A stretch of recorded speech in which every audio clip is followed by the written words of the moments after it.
Brainstorming start करते हैं। पहले आउटलाइंस आप लोग देख लें।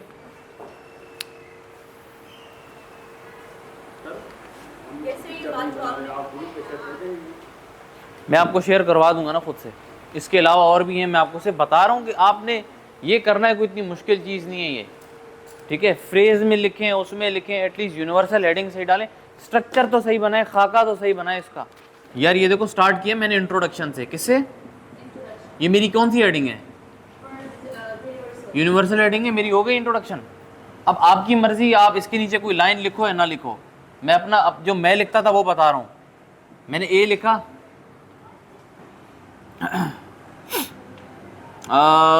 जनरल स्टेटमेंट को बताएं जल्दी से इस टॉपिक की।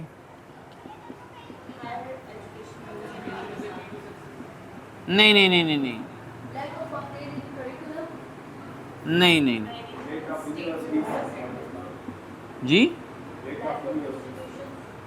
आप बोलें state of education in Pakistan, बस जनरल बात करनी है। क्या स्टेट है? बहुत बुरी स्टेट है। थीसिस स्टेटमेंट, बस मैं आपको अभी आपसे ये मांग रहा हूँ कि इंट्रोडक्शन में आपने ये लिख के देना है मुझे, कुछ भी। ज़्यादातर जो आपका टॉपिक है ना वही आपका बी पॉइंट हो जाएगा, क्योंकि आपने पॉइंट्स तो वही लिखने हैं ना जो आप नीचे लिखेंगे वो इसके अंदर लिखेंगे। पहला स्टेटमेंट कोई भी हो सकता है। मेरे दिमाग में आ रहा है कि मैं लिख रहा हूँ कि पाकिस्तान में हालात क्या हैं एजुकेशन के, ये मेरा पहला पॉइंट हो गया। थीसिस स्टेटमेंट में तो अभी तक मैं आया ही नहीं हूँ। सिर्फ आपने अपने पेपर में थीसिस स्टेटमेंट लिख देना है, जैसे मैंने आपको जो ये सैंपल्स दिए ना, मैंने उसमें देखें थीसिस स्टेटमेंट सिर्फ लिख दिया है। सिर्फ ये लफ्ज़ कॉपी पेस्ट करके लिख देने, कुछ नहीं करना इसका, ठीक है। इतनी सी बात है। उसके बाद आप क्या है, एक और हेडिंग पे आ गए। अब ये देखें यहाँ पे वो रूल्स फॉलो नहीं हुए जो मैं आपको बोल रहा हूँ, ये रूल फॉलो करने के, यहाँ पे वो फॉलो नहीं होंगे कभी भी, वो हेडिंग्स में से फॉलो होंगे। दूसरी हेडिंग क्या बनाएंगे आप लोग? भाई सीधी बात है, आप इसको उठा के यहां लिख दो, इसी को लिख दो, वोज ऑफ। अब देखिए एच बड़ा हो गया फिर से, हायर, ई बड़ा होगा छोटा होगा? एजुकेशन इन पाकिस्तान हो गया। इधर दो ऐसे कॉलन डाल दे, लाइन लगा दी, ठीक है।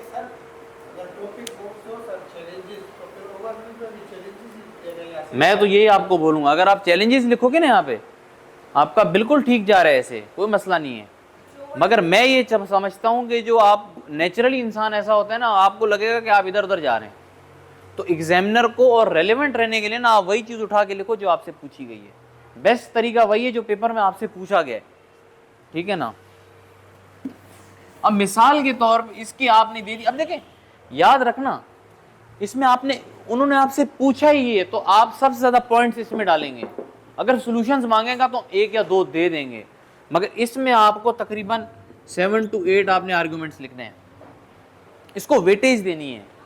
पेपर में आपसे ऐसा ना हो कि इसमें आपने 4 लिख दिए और सॉल्यूशन आपने 10 दे दिए, तो भाई आप फेल हैं। आपसे पेपर में क्या पूछा है, सॉल्यूशन तो नहीं पूछे, जो पूछा गया आपने वही बताना है। 7 to 8 आपने इसके बता दिए, और वो कैसे बताने, मैं अभी से आपको स्ट्रक्चर बता रहा हूं। आपने ए लिखा, बात लिख दी अपनी, खत्म। बी लिखा, खत्म। सी, खत्म। ऐसे करके आप एच तक आ गए, यानी कि आपके 8 पॉइंट्स हो गए या आपके 7 पॉइंट्स हो गए, जितने भी हैं। ये आउटलाइन है। आगे आपने बोला भाई मैंने सॉल्यूशन भी लिखना है। अगर मैं होऊंगा तो मैं सॉल्यूशन नहीं लिखूंगा, ये मेरे करने का तरीका है, आपकी मर्जी। अगर आपने सॉल्यूशन लिखना आप लिखे सॉल्यूशंस। आपने क्या लिखा जी? सॉल्यूशंस टू वोज ऑफ, ठीक है, वेरी गुड। इस तरीके से आपने हेडिंग्स बनानी है, अपने से वो टार्जन नहीं बना। ये पूरी एक लाइन है बोर्ड में, इसलिए मैं ऐसा लिखा है, ऐसा ना आप इसको 3 लाइनों में लिख दें, ठीक है भाई, कॉमन सेंस का इस्तेमाल करनी है। अब वही किया आपने, पहला सॉल्यूशन, दूसरा सोल्यूशन, किसी को तीसरा देना है तीसरा भी दे दे। उसके बाद कौन सी हेडिंग आ जाएगी? कोई सी भी हेडिंग आप डाल दो, मैं तो कंक्लूजन लिख दूंगा। आप लोगों के दिमाग में अगर कोई अच्छी केस स्टडी है तो आप केस स्टडी लिख देना। कोई लिखेगा जी फिनलैंड की केस स्टडी है, इस तरीके से उन्होंने अपने चैलेंजेस खत्म किए, आज उनकी एजुकेशन दुनिया में सबसे अच्छी है। अगर आपको लगता है कि आप इतने पढ़े लिखे हैं और आप लिख सकते हैं तो आप लिख लें, मुझे कोई इश्यू नहीं, आप लिख लें, अच्छी बात है। वरना दिस इज योर आउटलाइन, खत्म होगी बात, इससे ज्यादा कुछ भी नहीं है। अब मेरे को अगर जो ब्रेनस्टॉर्मिंग करनी है वो किस चीज पे करनी है? ये 7 to 8 पॉइंट्स पे, और जो सॉल्यूशंस मैंने 2 या 3 लिखे हैं उस पे मैंने बात करनी है इसमें ऐसे में। अब मैं ब्रेनस्टॉर्मिंग कैसे करूंगा? लोग बोलेंगे यार ब्रेनस्टॉर्मिंग तो बहुत मुश्किल चीज होती है। क्या होती है ब्रेनस्टॉर्मिंग? बताएं। अपने दिमाग से आइडियाज निकालना जो आपके दिमाग में पड़े हैं, that is your brainstorming. Hasan Ali, ठीक है। मुझे ये लगता है इसमें आपके मेन वर्ड्स क्या हैं? और 4 आपके वर्ड्स हैं। ये पूरा फ्रेज एक, वोज 2, और ये पाकिस्तान का बताना है। ऐसा ना आप इंडिया का बताने लग जाओ, या आप बोलो मैं तो फलानी रिपोर्ट पर गया हूं, मैं तो यूके के बारे में पढ़ गया, मैं यूके का लिखूंगा। नो, पाकिस्तान पे रहना है और उसके भी हायर एजुकेशन के करना है। आप ऐसा ना स्कूल की बातें शुरू हो जाए, ये भी याद रखना। आप लोग ऐसा ना स्कूल के इश्यू शुरू हो जाए कि टीचर ही नहीं आते, ये नहीं लिखना। आपके इंटर के बाद की यूनिवर्सिटी लेवल की जितनी एजुकेशन है, पीएचडी लेवल तक या उससे आगे जो है, तो वो आपकी हायर एजुकेशन है सारी। तो याद रखना, हायर एजुकेशन में ये नहीं होगा आप स्कूल का लिख लो, कॉलेज का लिख लो, भाई मेरे स्कूल में तो टीचर ही नहीं आ रहा है, टीचर पढ़ा लिखा नहीं है, या उधर करप्शन हो रही है। वही बात आप लोग करोगे, भाई टीचर तो करप्शन या फिर फेवरेटिज्म से आया है, किसी की पावा लगा है किसी का। वो अगर आप प्रूव कर सकते तो आप लिखना, ठीक है। आप लिखेंगे एजुकेशन। अब देखें ना, ये थोड़ा मुश्किल लफ्ज़ लोगों को लग रहा होगा, वो आप लिख दें एजुकेशन इश्यूज इन पाकिस्तान, ठीक है। सर्कल बना दिया, डब्बा बना दिया, एरो बना दिया, जो आपके लिए काम करे आप बनाएं। माइंड मैपिंग आपने करनी है। मैं आपको सिर्फ समझा रहा हूं कि आइडियाज हम लोग कैसे निकालेंगे, और आइडियाज आप लोग सब खुद बताएंगे मुझे, एक एक करके मैं सबसे पूछता जा रहा हूं। सब रेडी हैं? आपसे शुरू करते हैं। बताएं हायर एजुकेशन का कोई इश्यू पाकिस्तान में क्या है? सर वो पूरा नहीं है, हमारा बजट पूरा नहीं है तालीम देने का बच्चों को। सही है भाई, लो बजट है। नेक्स्ट बताते जाएं। और क्या नहीं है हमारे पास हायर एजुकेशन में? यूनिवर्सिटीज कम है जगह ही नहीं है बच्चों को बिठाने। भाई, नंबर ऑफ यूनिवर्सिटीज कम है। सर यूनिवर्सिटी जो इतनी खाली पड़ी है उस पे भी कोई बिल्डिंग इनको बनाने के पैसे नहीं है इनके पास। वो सारा बजट में आ गया आपके। और आप बताएं और क्या इशू है हमारे पास एजुकेशन का, हायर एजुकेशन का? बताएं, सोचें, प्लीज थिंक। तुम बताओ फिर मैं I will get to you. अभी एमसीएट की टेस्ट हुई थी, 2 बार टेस्ट इम्प्रूव हुआ, फेल हुआ, मतलब ऐसी सही टीम नहीं है जो एक अच्छे से टीम। हायर एजुकेशन की बात कर रहा हूँ, रिक्रूटमेंट की बात नहीं कर रहा। टॉपिक से नहीं हटो, सोचो। तुम बताओ। फैसिलिटेशन नहीं करते किसको?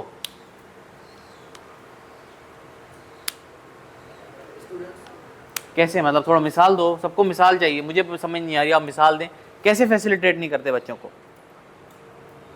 आप ठीक हैं, मगर आप बताएं फैसिलिटेट कैसे नहीं करते?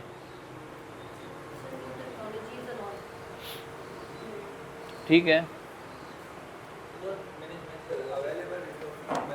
भाई, आप बोल रहे हैं कि मैनेजमेंट भी पुअर है। अब मैनेजमेंट में और पैसों में फर्क है, ठीक है। ये पॉइंट हो सकता है। क्या है पॉइंट? स्टाफ ही कम है, टीचर्स की अवेलेबिलिटी कम है। हाँ ठीक है। और अब एक बात आपको बता रहा हूं, आपके दिमाग में कोई खराब बात भी आ रही है ना, गलत पॉइंट भी आ रहा है, तो वो बताएं। वो हम सब लिखते हैं, एंड में हम खुद उसको काटेंगे। आप बोलेंगे यार ये चीज इसमें आनी ही नहीं चाहिए। आप बताएं हसन।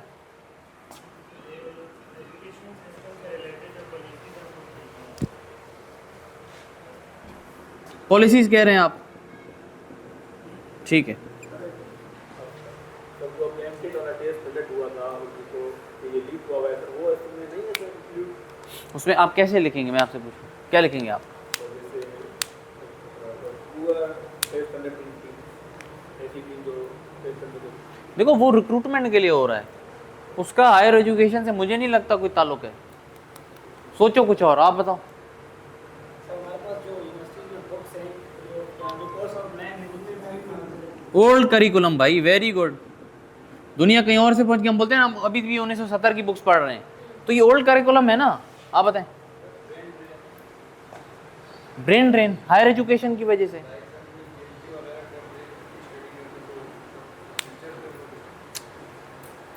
चले हम लिख लेते हैं ब्रेन ड्रेन, ठीक है, हम लिख लेते हैं आपके लिए, सही है। पर बाद में आपने मुझे समझाना है ये क्या है, ठीक है, कनेक्ट करना है इसको। और सर्टिफिकेशन या अनट्रेन्ड टीचर्स, सही है, ट्रेनिंग नहीं हो रही, कंसिस्टेंट ट्रेनिंग नहीं हो रही, ठीक है। और क्या है नेक्स्ट? एक्स्ट्रा करिकुलर एक्टिविटीज भाई कम है, ठीक है। और आगे बताएं। हाँ ठीक है, लैक ऑफ टेक आपने लिख दिया, सही है। और आगे बताएं आप जमान, क्या है? और नहीं, आपसे पीछे जमान बताओ। काउंसलिंग नहीं है, ठीक है, कैरियर काउंसलिंग नहीं है। वेरी नाइस यार, देखो ये हुई बात ना, शाबाश, बहुत अच्छी बात। हम सब यहाँ इसलिए बैठे क्योंकि हमारी कैरियर काउंसलिंग नहीं हुई। आप बताएं बॉस। डिस्पैरिटी है भाई, ठीक है। और क्या है?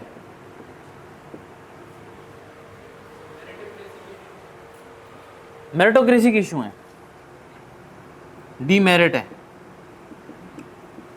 और बताओ नेक्स्ट।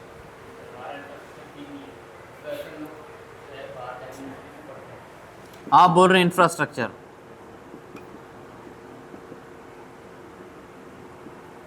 और क्या है नेक्स्ट?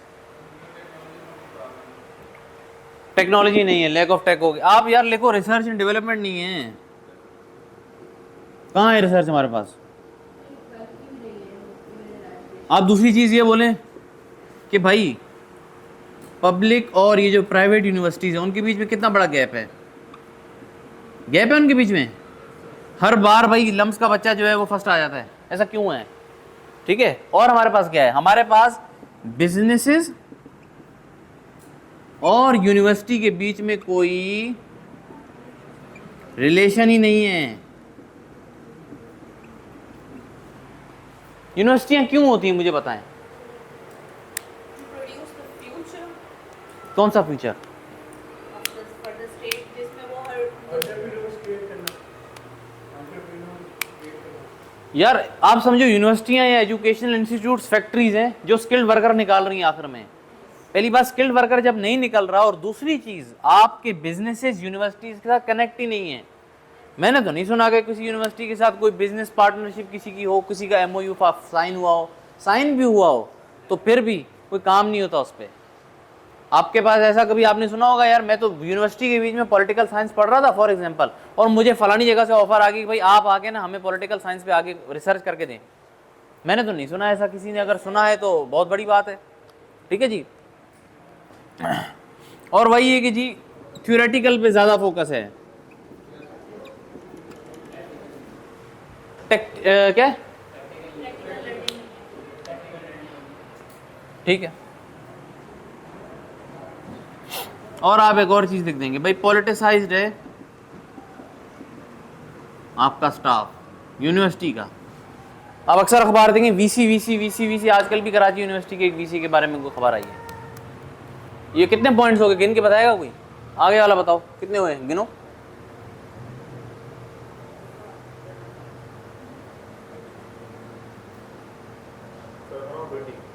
तो लिखने कितने?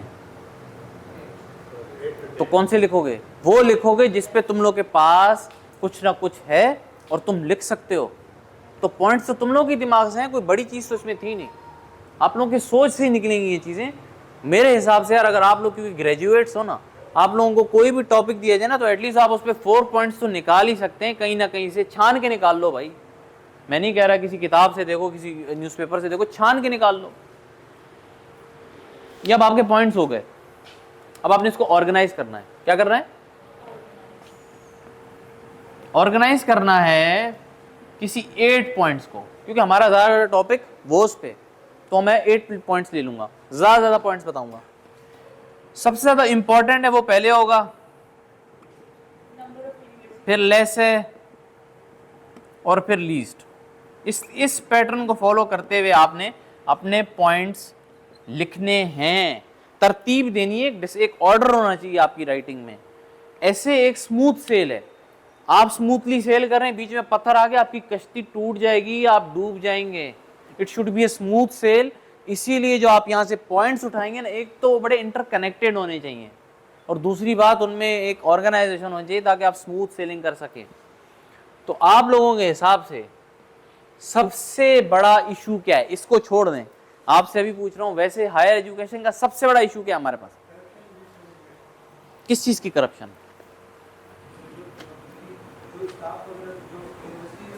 सर एक चीज और भी हम भूल गए।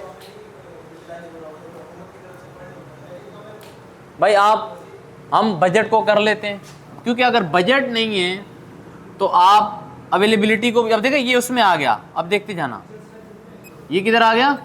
अवेलेबिलिटी भी बजट में आ गया, इंफ्रास्ट्रक्चर भी उसी में आ गया, रिसर्च एंड डेवलपमेंट भी उसी में आ गई। सर पर नॉट थिंग जो हम इग्नोर कर रहे हैं, वो हमारा सबसे बड़ा इशू एक इसमें डाल सकते हैं क्या कि हमारी जो यूथ है वो इंटरेस्टेड ही नहीं है पढ़ने में। उसमें हायर एजुकेशन का तो मसला नहीं, वो तो हमारी यूथ का इशू है ना। कैरियर काउंसलिंग है, वो हमने लिख दिया, बहुत अच्छा। हाँ बिल्कुल है, आप इसको लिखेंगे, मेरे हिसाब से इसको लिखा, बजट को आपने लाजमी लिखा, ठीक है। और क्या है? कैरियर काउंसलिंग को आपने लिखा, लैक ऑफ टेक्नोलॉजी को लिखा, ठीक है। ओल्ड करिकुलम पे आपने बात की, 5 पॉइंट्स हो गए।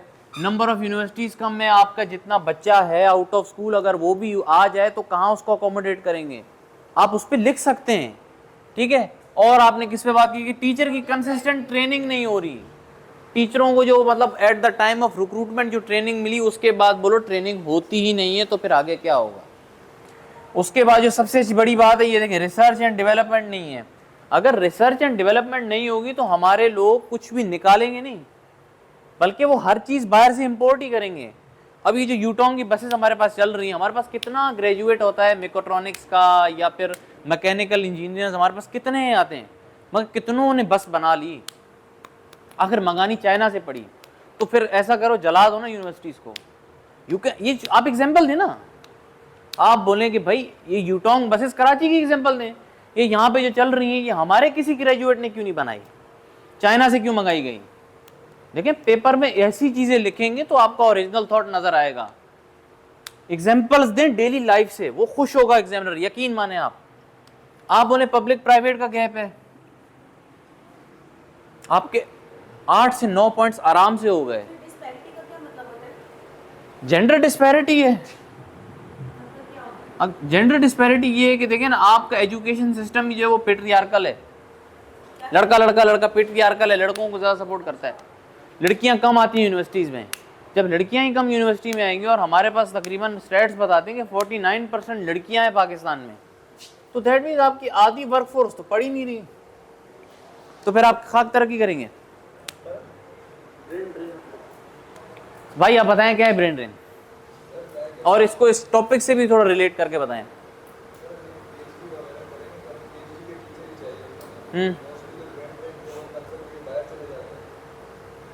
हाँ ठीक है, अगर आप वैलिडेट कर सकते ठीक है। ब्रेन ड्रेन वो है कि बंदा जो बाहर जाके अपॉर्चुनिटीज ढूंढता है ना, इकोनॉमिक, बाहर जाके नौकरी करना है, या यहाँ से निकल के जो आपके अच्छे लोग होते हैं बाहर जाके काम करने लगते हैं, उसको ब्रेन ड्रेन कहते हैं। यहाँ से जो चले जाते हैं, क्या कहते हैं? Talent flight. भाई ये एक नया लफ्ज़ है, अच्छा हमें एजुकेट किया इन्होंने, टैलेंट फ्लाइट भी है, ठीक है भाई। मगर इसको आपने वैलिडेट ज़रूर करना है। मैं भी से कह रहा हूँ, हर इन्फॉर्मेशन को आपने वैलिडेट करना है। पढ़े लिखे होने के नाते आप लोगों को हर चीज़ जो मैं पढ़ाता हूँ या कोई भी आपको बताना है तो काइंडली प्लीज़ इसको भी लिख सकते हैं, थ्योरेटिकल सब कुछ, तो उसको वैलिडेट ज़रूर करना है, नहीं तो आपके पढ़ने का कोई फ़ायदा नहीं है। पढ़ने से कोई चीज़ निकालें, सबक निकालें। अभी मैंने आप लोगों को क्या इतने पॉइंट्स दिए, सॉल्यूशंस पे आते हैं। कितने सॉल्यूशन लिखेंगे? 3 लिख लें, बहुत हैं, क्योंकि आपको लिमिट पूरी करनी है और आप टाइम पे भी होना है। हाँ, ना लिखें नो प्रॉब्लम। फिर आप क्या करेंगे? हायर एजुकेशन वोस को 10 तक कर देंगे, बैलेंस करना है पेपर को। सॉल्यूशंस पे आ जाए। आपने फिर सॉल्यूशंस का डब्बा बनाया, भाई अब मैं ऐसा डब्बा बनाता हूँ मेरा दिल चाह रहा है, तो क्या मैं गलत कर रहा हूँ? क्या एग्जामिनर मेरा नंबर काटेगा? नहीं काटेगा भाई, ये रफ वर्क है सारा। सॉल्यूशंस पे आए, बताएं सॉल्यूशंस क्या है एजुकेशन के। पहले तो आपने इसी चीज को उठा लिया कि बजट बढ़ा दो भाई, इंक्रीज बजट कर दिया, इंक्रीज आपने बजट कर दिया। आपने बोला कि भाई एफिशिएंट कैरियर काउंसलिंग शुरू कर दो, और आपने क्या बोला? Technology, inclusion of technology. फिर आप बोलेंगे भाई कंपलसरी R&D, मतलब research and development for PhD students. Business से कनेक्ट कर दो यूनिवर्सिटीज। ठीक है, वेरी गुड। पब्लिक या प्राइवेट इंस्टीट्यूशंस को जो बिजनेस की हैं, connection with your higher education institutes. Update the curriculum. ठीक है, वेरी गुड। अपडेट करें आप अपना करिकुलम, बस उसी चीज को उठा के सॉल्यूशन बना दो। और सिर्फ इस सब्जेक्ट के लिए नहीं, हर सब्जेक्ट के लिए कह रहा हूं। Current affair, Pakistan affair, Islamiyat, IR, political science, anthropology, sociology, जो आपका सब्जेक्ट है, यकीन माने प्रॉब्लम में से सॉल्यूशन आप निकाल लो। आप अपने से क्यों सॉल्यूशन पढ़ रहे हो? अब या तो आपके पास टाइम है तो प्लीज पढ़ें, बहुत अच्छा है। अगर मैं इस पे आर्टिकल पढ़ के आता तो क्या पता मैं इससे ज्यादा पॉइंट्स आपको बता पाता। ठीक है, मैं भी नहीं पढ़ के आया, आप भी नहीं पढ़ के आए, मगर हमारे दिमाग में इतनी चीजें हैं कि बेसिकली यहीं से आपका ऐसे कंस्ट्रक्ट हो जाएगा, और उसके बाद आप कंक्लूजन करते हैं आपका ऐसे पूरा नहीं हो गया क्या? अब तो हो गया पूरा, ऐसे पूरा हो गया आपका। अब एक चीज और, हम इसकी बात करते हैं,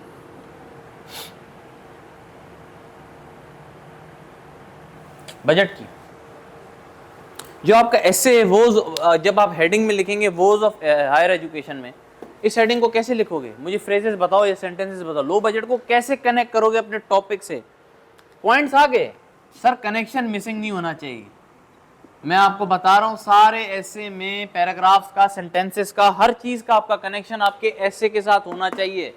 लो बजट को कैसे कनेक्ट करोगे अपने हायर एजुकेशन वोज के साथ? अब इसके मुझे स्टेटमेंट बताने हैं। Economical was for higher education in Pakistan. क्या लिखा आपने? Economical was for higher education in Pakistan. और बताएं।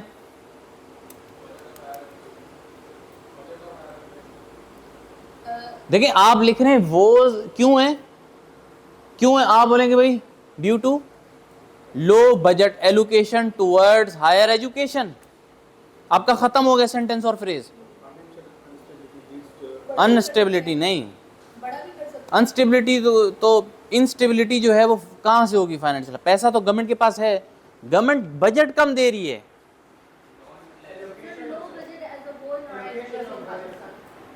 नहीं नहीं नहीं नहीं, low budget Pakistan has been facing. देखिए मैं आपको एक चीज समझाऊं, कुछ चीजें ना बड़ी जनरल उसकी हैं। आपने ये हेडिंग लिखी वोज वाली, उसके बाद आप समझेंगे एक लफ्ज इसमें लिखा है बिकॉज। ये आपके माइंड में होगा, आप लिखना नहीं है लफ्ज। बिकॉज ऑफ क्या?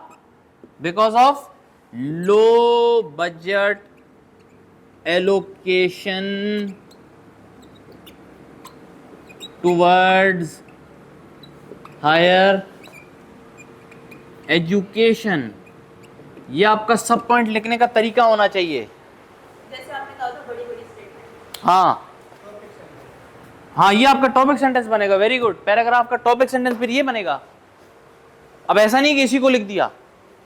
टॉपिक सेंटेंस ये एक फ्रेज है और उसमें बड़ा फर्क है। अगर मैं इसमें इन पाकिस्तान लिख लूं फिर मेरा सेंटेंस बन जाएगा। अभी ये मेरा फ्रेज है, low budget allocation towards higher education. ये आपका पहला पॉइंट हो गया, मैं आउटलाइन के हिसाब से बता रहा हूं। दूसरा कोई पॉइंट उठाएं, हम बोलें किसकी बात करें? नंबर ऑफ यूनिवर्सिटीज की बात करते हैं। क्या लिखेंगे अब इस पे? अब इस पे मुझे एक सेंटेंस आपने बना के दिखाने भाई, बताएं। Less number of universities hmm, for the क्या बोलेंगे शॉर्टेज, बच्चों के बैठ लैक ऑफ यूनिवर्सिटीज। हाँ, सर इसको इंग्लिश में क्या बोलेंगे कि के बैठने और पढ़ने के लिए भाई अकोमोडेट नहीं कर सकती ना, इतनी यूनिवर्सिटीज ही नहीं है। इस तरीके से आपने सेंटेंसेस बनाने, सेंटेंसेस बनाए, फ्रेज बनाए, आपकी मर्जी है। अब सोल्यूशन का भी आपने यही बनाना है। इसी चीज को आप बोल देंगे जी increase the budget allocation of higher education in Pakistan, आपका ये भी बन गया। सर ये कुछ कह रही जी बोले बोले बोले बोले बोले बोले प्लीज। सर इसमें ये इशू ये है कि गर्ल्स तो आती ही नहीं, बैठने से तो उसी कंट्री पड़ेगा कि स्टूडेंट्स के लिए बैठने की कोई जगह हो ना हो। अगर स्टूडेंट्स ही नहीं आए यूनिवर्सिटीज़ में तो फिर फ़ायदा ही नहीं है। देखिए अभी असल में वो आपका पॉइंट बिल्कुल वैलिड है, बिल्कुल आपका पॉइंट वैलिड है, मगर द थिंग इज़ वो हम अभी हायर एजुकेशन की बात कर रहे हैं, यानी कि मैं एक बंदा हूँ, मैं अहल हो गया हूँ यूनिवर्सिटी जाने के लिए। अब मैं पहुँच गया यूनिवर्सिटी, अब जो मुझे वहाँ इश्यूज़ आ रहे हैं ना, एजुकेशनल इश्यूज़, हम वो हमारे ऐसे स्कूल कॉलेज की बात नहीं करेंगे अभी हम, ठीक है, क्योंकि हम या तो लिखा होता एजुकेशन वॉज इन पाकिस्तान, फिर तो आप कुछ भी लिख सकते हो, मदरसे डाल दो, स्कूल डाल दो, कॉलेजेस डाल दो, टेक्निकल एजुकेशन है, वोकेशनल एजुकेशन है, हायर एजुकेशन है, हर किस्म की एजुकेशन उसमें आ जाएगी। इसमें उसने सिर्फ आपको कहा है हायर एजुकेशन की बात करनी है, और हायर एजुकेशन का आपको पता है कि वो बिजनेस से रिलेटेड है, एंटरप्रेन्योरशिप से रिलेटेड है, रिसर्च से रिलेटेड है, कोई नई चीज़ निकालने से रिलेटेड है, इन्वेंशन और डिस्कवरी से रिलेटेड है, ठीक है। अब मिसाल के तौर पे मैं आपको वही बता रहा हूँ, आपने सोल्यूशन देखा, सोल्यूशन इसी तरीके से पैटर्न बनाते हैं। आप बोले इंक्रीज, अगर इसका लिखूं increase the budget allocation of higher education in Pakistan, आपका पॉइंट खत्म हो गया। नेक्स्ट पॉइंट की तरफ चलें। अब देंगे आपके पास हैं टोटल 20 मिनट्स, मुझे 15 मिनट्स में इसी टॉपिक पे आउटलाइन चाहिए पूरी। स्टार्ट करें। देखो पॉइंट सारे लिखे हुए हैं, टाइम हमें किस चीज़ पे लगता है, ब्रेनस्टॉर्मिंग में जो हमने किया, मैंने आपको सारे लिख के दे दिए, जो आपके दिमाग से भी आ रहा है, जो भी आप डालना चाहते हैं आप डालें, यहाँ से कॉपी पेस्ट करना है वो करें, मगर मुझे आउटलाइन अच्छी सी चाहिए है, यकीन माने, और अब गलती नहीं होनी चाहिए प्लीज़।